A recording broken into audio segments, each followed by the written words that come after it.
Really excited about this game because being personally invested in the Bengals being put on the grill every week by my friend Nate, and also the fact that I followed the Minnesota storyline I think pretty closely, and the closer you look at it, we had this take. Well, it wasn't my take; it was Dan Orlovsky's, and then Kevin Clark brought it to our show, and I kind of echoed the sentiment, but that like Kevin O'Connell has set the table for quarterbacks in a way that it is like one of the easiest, if not the easiest place to play quarterback.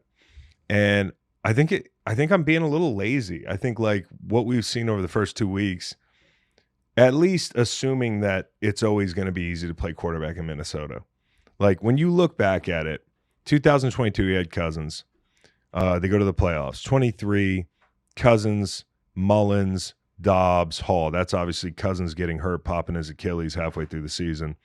Last year, Sam Darnold. This year, J.J. McCarthy. As good as he is at getting Josh Dobbs ready to play just like that, beating Atlanta, Jaron Hall playing meaningful snaps, and you're like, wow, they're scrapping it out. And even though Mullins went 0-3, it felt like they had a chance in those games. I think he had to play the Lions. So he played some meaningful football, but the fact of the matter is nobody in 23 had a winning record. Kirk Cousins 4-4, Mullins 0-3, Dobbs 2-2, Hall 1-1. So it's not like they're bulletproof on this thing. And last year they had Sam Darnold. You remember how the season ended, and I'm sure they came out of the Rams game and said, never again. I'm never going to look like that up front again. And I think that ultimately was the focus of their offseason. And they feel good about J.J. McCarthy. They are married to this kid. Like married to this kid. They wouldn't let Sam walk and say, okay, of all the quarterbacks I've coached over the past 4 years, we're going to pick this guy unless you felt good about him.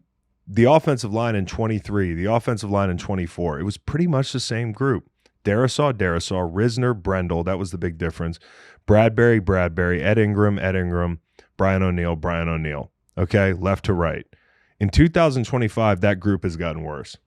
That group is, and because of injury, and because you're free agents, and I think sometimes like in this business and just as fans, because ultimately we're just fans, but we do this for a living, is you see they bring in Kelly and Fries, and they're two buddies from Indianapolis. They played next to each other. They're veterans. We're infusing some physicality. We're going to fix the problem. We have flex sealed the problem, right?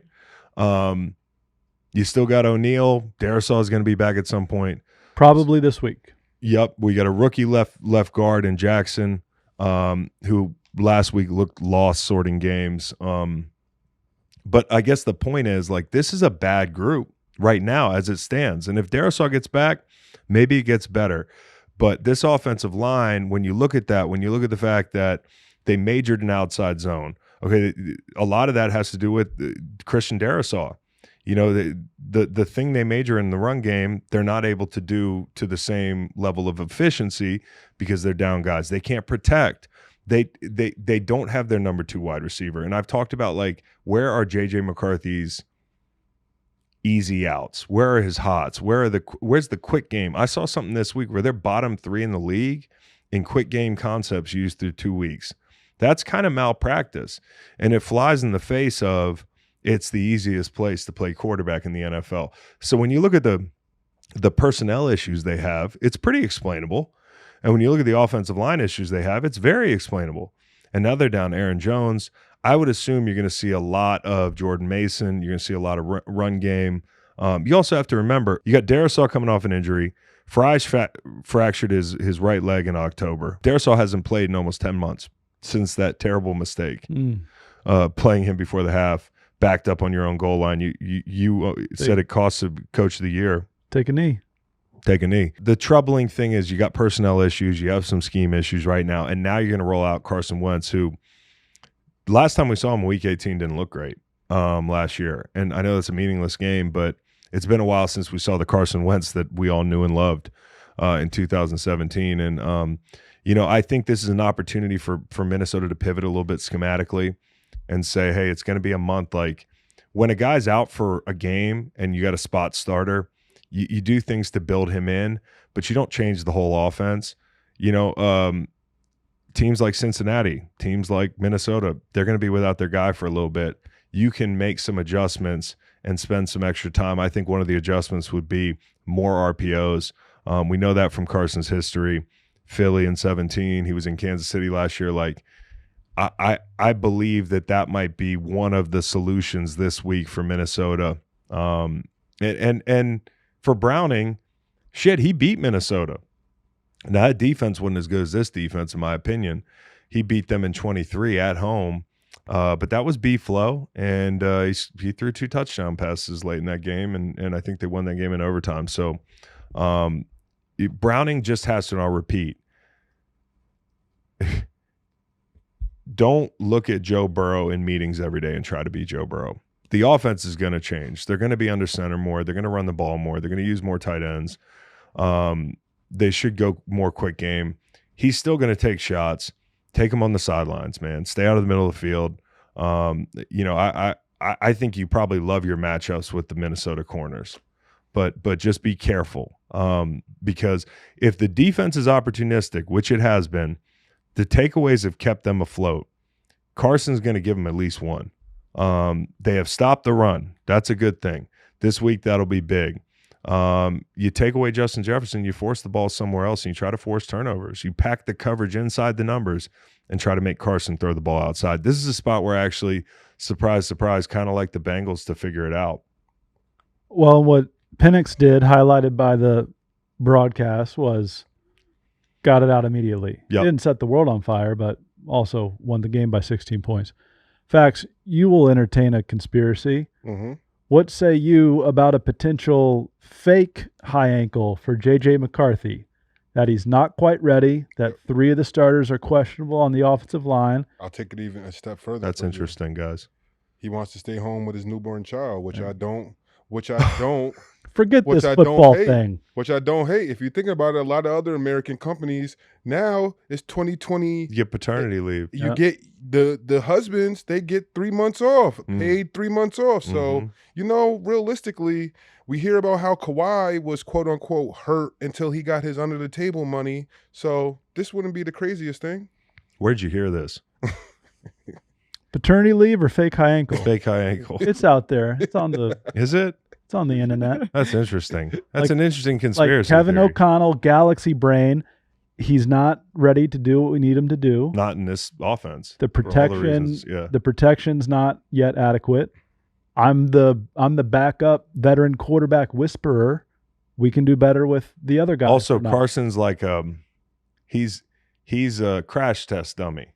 Like, we don't need him in the future. Correct. And also, seriously, I would rather have Carson Wentz playing behind this offensive line than J.J. McCarthy. There's a lot more variability, but I think he's a little bit more elusive and strong in the pocket with the ball. The thing that Carson has to avoid is running backwards and chucking the ball in the air and shit like that. Like stay out of the Will Levis situations. So one interesting thing as we talk about the Joe Burrow thing is like this injury seems even worse than we anticipated. Like when you start talking about 3 months at least, they say that's because the messaging around an injury is so important. Like I can remember being a player, playing through certain injuries or being out playing through certain injuries. Let's just say that. And I'd read something like, his timetable is 6 to 8 weeks. Mm-hmm. And the surgeon tells me it's like 8 to 10 weeks. And the people at home are reading that the head coach said 6 to 8 weeks. And that's what's on the site or whatever. And I'm sitting there like, what the fuck? So on week 10, when I'm barely getting back, or maybe I'm not back, people can say, oh, he's slacking off. A month late. Yeah, he's a month late. So I think like definitely when you see whatever Schefter says, whatever the messaging is, like the better the player, the more control over the message they have. I think we should probably err on the side of like him not being back week 15. Like maybe it's a playoff deal if they can get there. Yeah.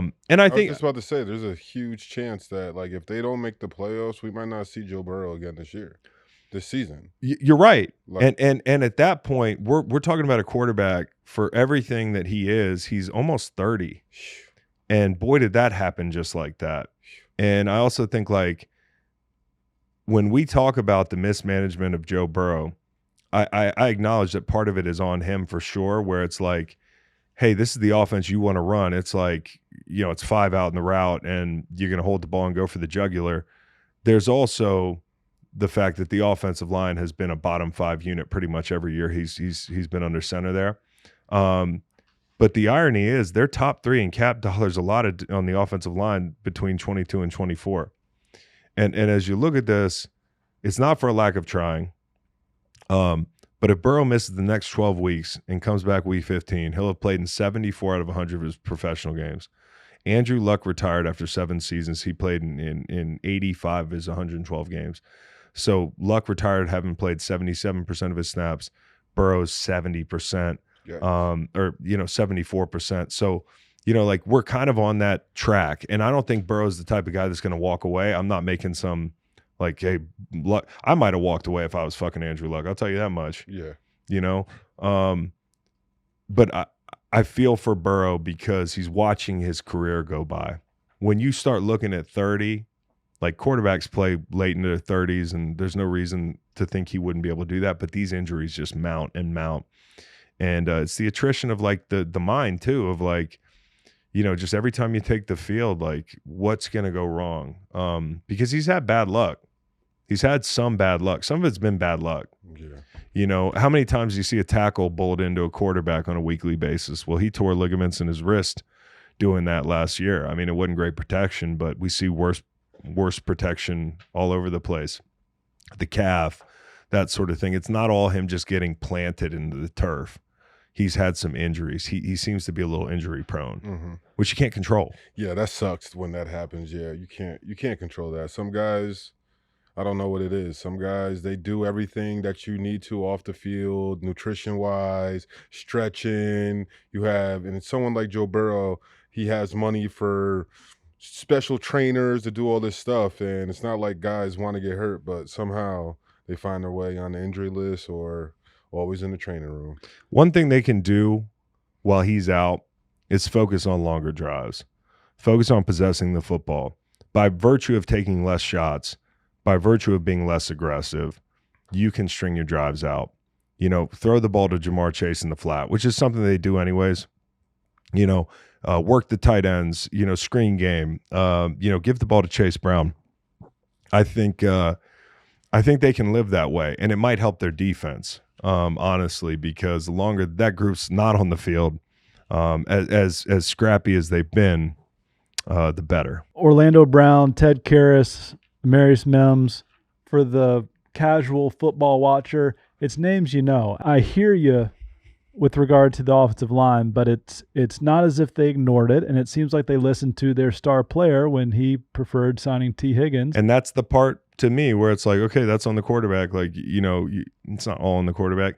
I will say this, though. It's, again, like activity is not progress. Just because you're signing guys to the offensive line and you're investing in it doesn't mean you're making the right decisions. There's nobody on that offensive line that I'm like, hey, that's a great player. Bengals 2-0 facing Carson Wentz this week. Would you keep rolling with Jake Browning? He's familiar with the system. Or do you go out and try to get a guy like everybody's favorite, Jameis Winston? Well, I think they're going to give him a couple weeks for sure. But because he does have a track record of winning and playing meaningful snaps for this team. They probably feel like it's the devil I know. But regardless of going a couple of weeks, they probably have to have some guys already like in the building. No question. Right? Because no matter I'll tell you who it was, Mike White. Okay. They brought in Mike White. I was like, oh, they're going to go get somebody. This will be exciting. And then they're like, Mike White. To go along with Brett Rippon. Yeah, so the plan is Browning at this point. If somebody becomes available later in the season and this guy's not playing well, I would look long and hard at it. I really would.